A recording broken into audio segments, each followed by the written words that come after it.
여러분 혹시 이런 질문 한번 가져보신 적이 있으십니까? 하나님, 이게 정말 의미가 있나요? 라는 혹시 그런 질문을 가져보신 적이 있으십니까? 우리는 보통 이런 질문들을 쉽게 입 밖으로 꺼내지는 않습니다. 왜냐하면 뭔가 좀 신앙인답지 않은 것처럼 느껴지기도 하고요. 뭔가 믿음이 되게 없어 보이는 그런 질문처럼 그렇게 느껴지기 때문에 그렇습니다. 그래서 모두 다 마음 가운데 그런 질문들이 있을지라도 그냥 속으로 혼자 삭히면서 우리는 그렇게 신앙생활을 하고 있는지도 모르겠습니다. 그런데 오늘 우리가 함께 이 질문을 가지고 한번 고민해보는 시간들을 가졌으면 좋겠습니다. 뭔가 열심히 준비하고 기도하고 그리고 애썼는데 정작 뭔가 눈에 보여지는 변화가 크지 않을 때 우리는 그런 생각들이 들게 됩니다. 그럴 때 문득 이렇게 우리는 묻습니다. 내가 이렇게까지 한 게 정말 하나님 나라에 어떤 의미가 있을까?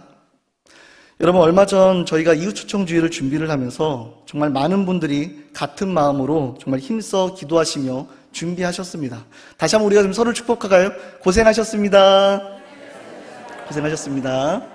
한 번 더 인사하겠습니다. 앞으로도 계속 고생합시다. 우리에게 허락하신 그 사명을 주님이 허락하신 그때까지 최선을 다해 고생하며 달려가는 우리의 삶이기를 정말 예수님의 이름으로 축복합니다. 누군가는 초청장을 들면서 이웃의 문을 방문을 했고요. 또 누군가는 교회에 일찍 와서 자리를 정리를 하였고요. 또 누군가는 음식을 준비하면서 정말 최선을 다해서 이 시간들을 준비를 했습니다. 또 누군가는 초대받은 분들의 그 이름을 간절히 기도하며 열심히 며칠을 몇 주를 그렇게 함께 기도하기도 했습니다. 너무나 귀한 시간들이었죠. 그런데 이런 시간들이 조금 지나면 우리의 마음속에 조용히 이런 생각이 들기도 합니다. 우리가 그렇게 기도했던 초대했던 그분이 정말 다시 오실까? 정말 예수님을 만날 수 있으실까? 우리가 그렇게 뿌렸던 그 기도와 헌신이 정말 지금 어디에서 그렇게 자라고 있을까? 사실 이런 마음은 여러분 전도만의 이야기는 아닙니다. 우리의 인생이 여러 가지의 자리에서 같은 질문이 던져집니다. 열심히 공부를 했는데 뭔가 성적이 오르지 않을 때, 가정을 위해서 너무나 희생을 했는데 그럼에도 불구하고 관계가 나아지지 않을 때, 기도하며 견뎠는데 전혀 상황이 변하지 않을 때, 그럴 때 우리는 우리의 마음 가운데에서 이렇게 속삭입니다. 하나님, 정말 이 모든 시간들이 정말 의미 있는 시간들입니까? 여러분, 성경 속 믿음의 사람들도 이 질문을 수도 없이 던졌던 것 같습니다. 밤새도록 그물을 던졌지만 한 마리도 잡지 못했던 베드로는 동틀 무렵에 빈 배 위에 앉아서 이렇게 생각을 했을 겁니다. 내가 뭔가 잘못했을 건가? 내 뭔가의 어떤 판단이 문제가 있었던 걸까? 여러분, 학계 시대의 어떤 백성들은요, 초라한 성전의 터를 바라보면서 속으로 한숨을 내쉽니다. 이게 정말 하나님의 집이 될 수 있을까? 갈멜산에서 하나님의 불을 보았던 그 엘리야조차도 이세벨의 한마디 앞에서 무너져 로뎀나무 아래에서 이렇게 고백을 했습니다. 주님, 이제 더 이상 못하겠습니다. 사랑하는 여러분, 이 질문은 우리만 하는 그런 질문들이 아닙니다. 하나님, 제가 한 이 모든 일들이 정말 의미가 있는 일입니까? 여러분, 그런데 놀라운 것은요, 하나님이 그 질문을 결코 외면하지 않으셨다는 그런 사실입니다. 베드로에게는 예수님이 다시 찾아오십니다. 그리고 말씀을 하시죠. 깊은 데로 가서 그물을 내려라. 학계 시대의 백성들에게는 하나님이 말씀이 임합니다. 그리고 말씀을 하시죠. 내 영이 너희와 함께 하나니 두려워하지 말라. 엘리야에게는 지진도 불도 아닌 아주 조용한 세미한 음성으로 말씀을 하십니다. 내가 너와 함께 하고 있다. 하나님은 낙심의 자리를 여러분 결코 외면하지 않으십니다. 오히려 그 자리에서 하나님의 일을 시작을 하십니다. 오늘 우리가 함께 읽은 말씀, 이 고린도전서 15장 55절부터 58절은 그 질문에 대한 하나님의 분명한 답변임을 여러분 기억하시기를 바랍니다. 바울은 흔들리고 지쳐있는 교회를 향해서 선포를 합니다. 사망아, 내 승리가 어디에 있느냐? 사망아, 내가 쏘는 것이 어디에 있느냐? 오늘 우리는 이 말씀 속에서 왜 우리의 수고가 헛되지 않은지, 그리고 왜 우리가 다시 일어설 수 있는지 함께 살펴보기를 원합니다. 먼저 본문 말씀 속에서 바울이 무엇을 말하고자 하는가, 바울을 통해 우리는 무엇을 깨달아야 하는지 한번 생각해 보도록 하겠습니다. 바울은 복음에 자신의 전부를 걸었던 그런 사람이었습니다. 도시마다 교회를 세웠고요. 낮에는 일을 하면서 밤에는 복음을 전했습니다. 여러분, 그의 삶 전체는 예수 그리스도라는 그런 한 이름 위에 서 있는 그런 인생이었습니다. 그런데 고린도전서를 읽다 보면 그가 이 편지를 얼마나 무거운 마음으로 쓰고 있는지를 우리는 느낄 수가 있습니다. 고린도 교회는 여러분 겉으로는 굉장히 풍요로웠습니다. 예배가 있었고 은사가 있었고 여러분 지식도 넘쳤습니다. 누가 보기에도 참 좋은 교회처럼 보였습니다. 그러나 그 안에는 이런 일들이 벌어지고 있었습니다. 사람들은 서로 비교하고요. 서로 높아지려 하고요. 누가 더 옳은지를 다투고 있었습니다. 나는 아볼로에게, 나는 바울에게, 나는 베드로에게, 여러분 심지어 나는 그리스도에게 속했다라는 그 이야기조차 경쟁의 언어가 되어버렸습니다. 복음 앞에서 하나 된 그런 공동체가 아니라 자기를 드러내려고 하는 그런 마음이 중심이 된 그런 공동체가 되어가고 있었던 것입니다. 여러분, 바울이 이 모습을 바라보면서 어떤 마음이었을까요? 그는 그 교회에서 1년 반 동안 정말 눈물을 흘리며 그렇게 복음을 전했습니다. 기도했고 사랑했고 또 그들의 영혼들을 품었습니다. 그런데 떠나온 뒤 그 교회가 다시 흔들리고 있다라는 이런 소식을 접하게 된 것입니다. 바울은 아마도 이 편지를 쓰면서 여러 번 펜을 멈췄을 것입니다. 내가 뭐라고 써야 하지? 어떻게 말하면 정말 저들이 알아들을 수 있을까? 그는 화를 낼 수도 있었습니다. 내가 그렇게 가르쳤는데 너희는 어찌 그것밖에 반응하지 못하는가? 또 때로는 포기할 수도 있었습니다. 이제 내가 더 무엇을 이들에게 할 수 있을까? 여러분, 그는 어쩌면 이렇게 생각했을지도 모릅니다. 내가 흘린 눈물은 그동안 무엇이었을까? 내가 준 사랑은 다 그냥 의미 없이 사라져버린 것일까? 나를 따르겠다라고 말했던 그들이 이제는 내 이름으로 편을 가르고 교회를 분열시키고 있구나. 사랑하는 여러분, 우리 이 지점에서 바울과 연결이 됩니다. 우리도 묻죠. 주님, 제가 한 이 사랑이 헛된 건 아닌가요? 제가 기도한 이 시간이 그냥 흩어져 버리는 건 아닐까요? 정말 이 길이 맞는 길일까요? 여러분, 그 질문은 믿음이 없어서 하는 그런 질문들이 아닙니다. 오히려 진짜 믿음이 있고 싶어서 그렇게 생기는 질문들입니다. 포기하고 싶지 않아서 생겨나는 그런 질문들입니다. 여러분, 그런데 그는 다시 펜을 들고 이어서 쓰기 시작합니다. 여러분, 왜일까요? 그가 다시 펜을 들 수 있는 이유가 무엇이었을까요? 성경의 본문은 이렇게 이야기를 합니다. 바로 부활 때문이라는 것입니다. 그가 다시 펜을 든 이유는 부활 때문이었습니다. 예수님이 살아계시다라는 그 한 가지 때문에 그는 이어서 글을 쓸 수 있었습니다. 여러분, 바울이 마주한 현실 속에서 그가 본 것은 그 문제의 뿌리가 부활의 믿음이 흐려진 것이었다라는 걸 바울은 판단할 수가 있었습니다. 예수님이 살아계시다면 모든 수고는 의미가 있다라는 걸 바울은 이야기하고 싶었습니다. 그러나 부활이 희미해지면 우리는 노력하고도 지치고 사랑하고도 상처받고 섬기고도 허무해진다라는 그런 마음을 느끼게 됩니다. 그래서 바울은 다른 어떤 주제도 꺼내지 않습니다. 도덕을 말하지 않고요, 규칙을 말하지 않고요, 어떠한 리더십을 말하지도 않습니다. 그는 오직 부활을 이야기를 합니다. 그리스도께서 다시 살아나지 않으셨다라면 우리의 전파도 헛된 것이며 너희의 믿음도 헛되다. 여러분, 이것은 교리가 아닙니다. 이것은 바울의 눈물이며 그의 간절한 호소였습니다. 부활이 없다면 나의 사랑도, 나의 기도도, 나의 눈물도 다 무의미해지는 것이다.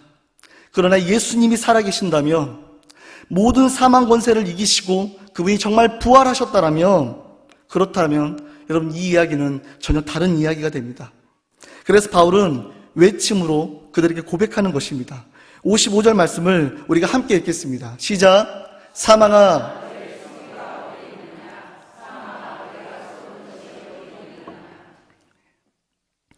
바울은 지금 사망을 향해 조롱하듯이 지금 외치고 있습니다. 너 이제 끝이야. 너의 무기는 사라졌어. 56절은 그 이유에 대해서 말합니다. 같이 이어서 읽겠습니다. 사망이 쏘는 것은 죄요, 죄의 권능은 율법이라. 아멘. 사망이 우리를 위협할 수 있었던 이유는 우리에게 죄가 있었기 때문입니다. 그 죄가 우리를 정죄했고 율법이 우리를 고발했습니다. 하지만 예수 그리스도께서 십자가에서 그 죄를 다 담당하신 것입니다. 그래서 이제는 사망은 더 이상 우리를 정죄하거나 고발할 수 없게 된 것입니다. 바울은 이 복음을 붙잡고 고린도 교회를 향해서 이렇게 외치고 있는 것입니다. 고린도야, 내 사랑하는 형제들아, 너희는 헛되이 살아가고 있는 것이 결코 아니다. 이미 승리는 선포되었다. 예수님은 살아계신다. 그러니 너희의 수고는 결코 헛되지 않다. 아멘. 그리고 이 음성은 지금 우리에게도 동일하게 말을 합니다. 우리의 사랑은 헛되지 않았다라고요. 우리의 기도는 땅에 떨어지지 않았다라고요. 우리의 섬김은 결코 사라지지 않았다라고요. 여러분, 왜냐하면 바로 죽음을 이기시고 부활하신 그 예수님께서 오늘도 동일하게 우리와 함께 살아계시기 때문입니다. 아멘. 바울은 방금 전까지 절규하듯 외쳤습니다. 사망아, 너의 승리가 어디에 있느냐? 그런데 그 외침 바로 다음에 바울은 갑자기 감사하다고 말을 합니다. 57절 말씀을 우리가 함께 읽겠습니다. 시작. 우리 주 예수 그리스도로 말미암아 우리에게 승리를 주시는 하나님께 감사하노니. 아멘. 여러분, 바울은 좀 이상한 사람입니다. 교회는 여전히 혼란스러운데 그는 갑자기 감사하다고 고백하고 있습니다. 문제가 해결된 것도 아닌데 지금 승리를 말을 합니다. 상황은 하나도 바뀌지 않았는데 하나님께 감사하다고 고백을 하고 있습니다. 여러분, 그가 어떻게 그렇게 고백할 수 있었을까요? 여러분, 처음에 바울은 고린도 교회의 혼란 앞에서 자신의 무기력함을 느꼈을 것입니다. 내가 더 강하게 가르쳤어야 하나? 내가 더 오래 머물려면서 그들이 깨달을 때까지 있었어야 하나? 하지만 그는 곧 그 자리에서 깨달았습니다. 아, 이것은 내 힘으로 지킬 수 있는 것이 아니구나. 하나님이 지키시는 것이구나. 여러분, 그래서 그는 이렇게 고백을 하는 것입니다. 하나님께 감사하노니. 바울은 내가 이긴 것이다라고 말하지 않습니다. 그는 내가 이긴 싸움을 살아간다라고 말하지도 않습니다. 그는 내가 견뎌내고 있다라고도 그렇게 말하지 않습니다. 그는 하나님이 우리에게 승리를 주셨다라고 그렇게 고백하고 있는 것입니다.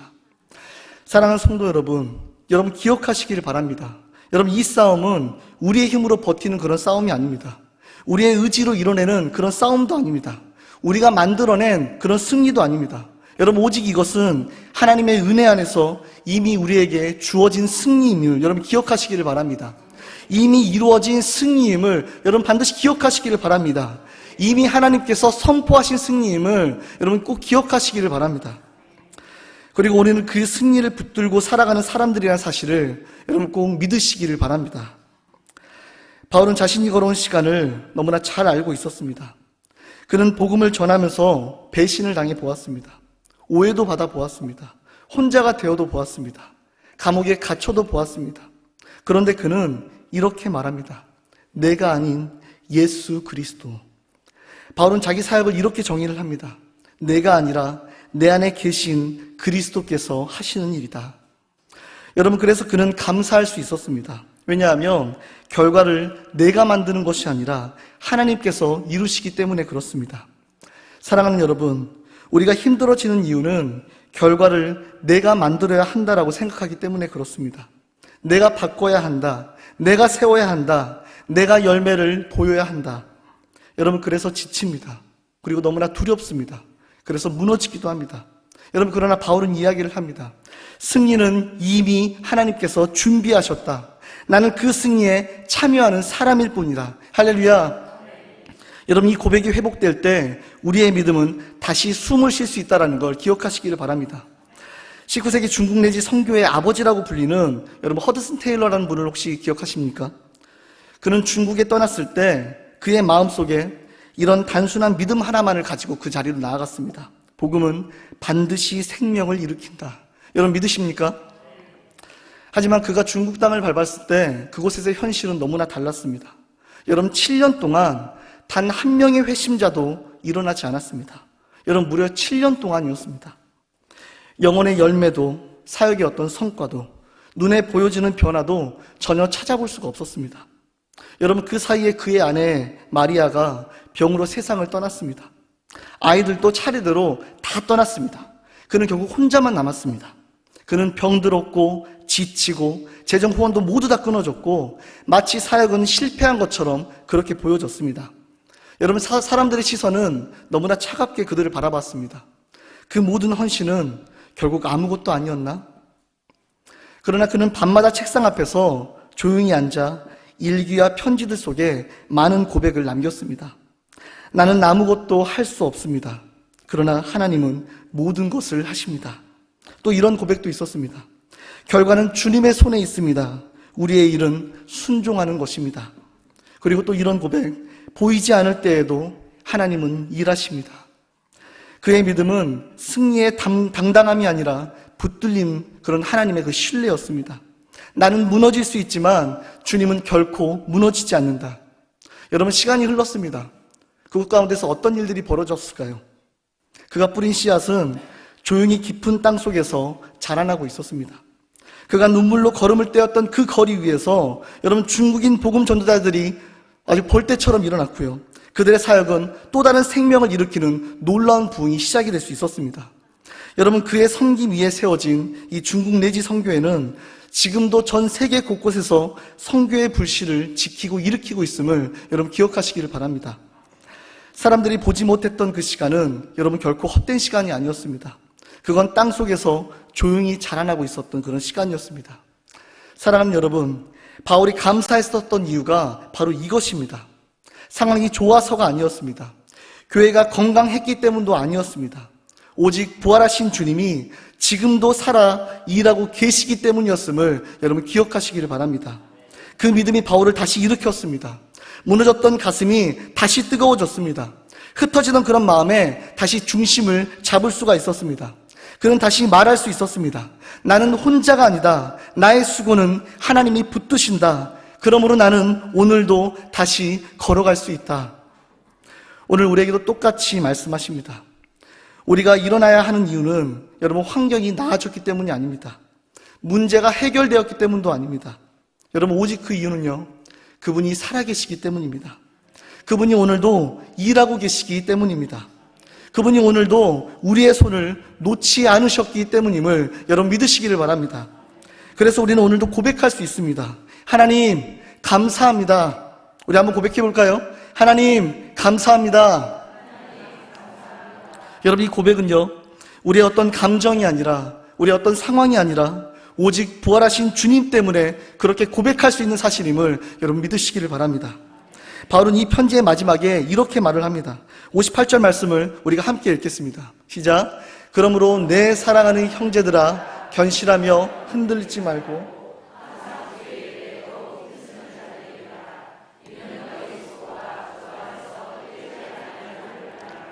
아멘. 여러분 믿으십니까?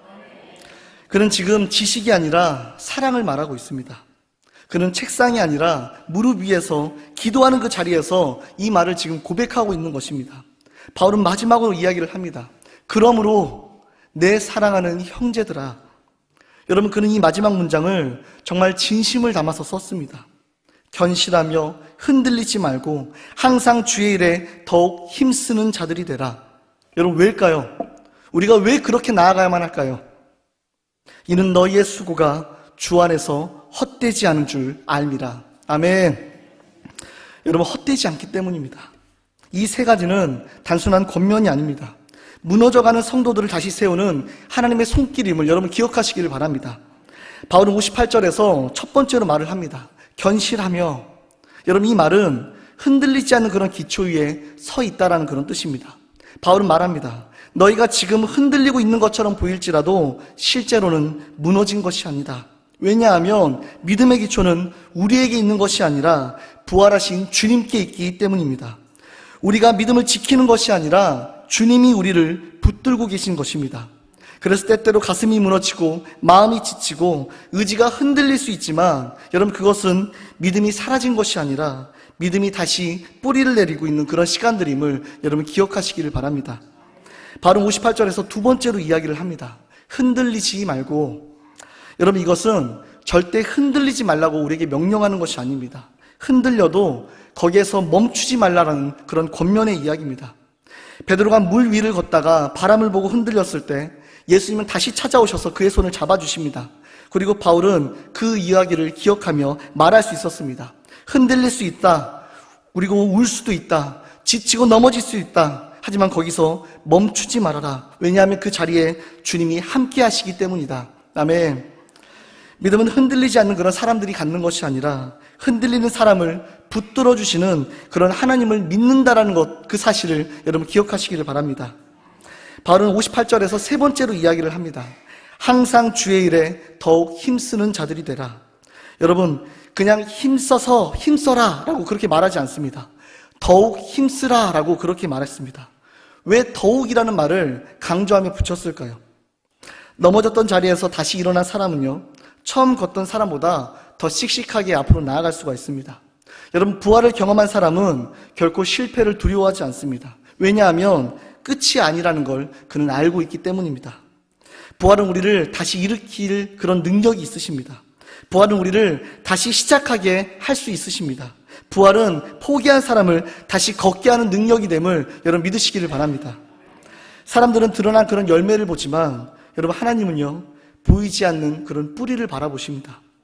아무도 모르는 그런 기도의 자리를 지킨 사람, 사랑했지만 거절당해도 여전히 마음을 바꾸지 않고 그 자리를 지키는 사람, 섬겼지만 인정받지 못한 그런 섬김들, 자녀를 위해, 교회를 위해, 영혼 하나를 위해 흘린 그 모든 눈물들, 하나님은 여러분 결코 하나도 놓치지 않으십니다. 너희의 수고는 결코 헛되지 않았다. 여러분, 이 말씀은 단지 위로가 아니라 진실임을 여러분 기억하시기를 바랍니다. 왜냐하면 부활이 실제이기 때문입니다.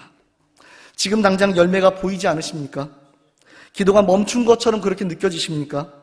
사랑이 돌아오지 않는 것처럼 느껴지십니까? 여러분의 섬김이 다 사라진 것만 같이 그렇게 느껴지십니까?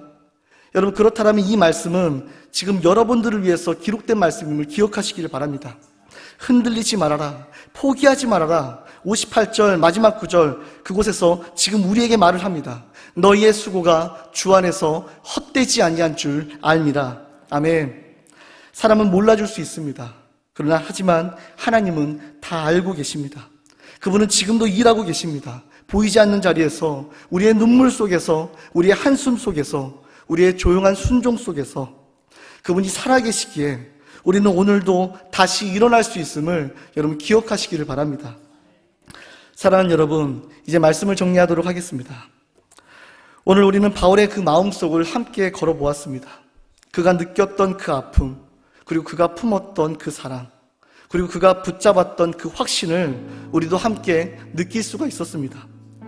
그리고 이제 우리는 알게 되었습니다.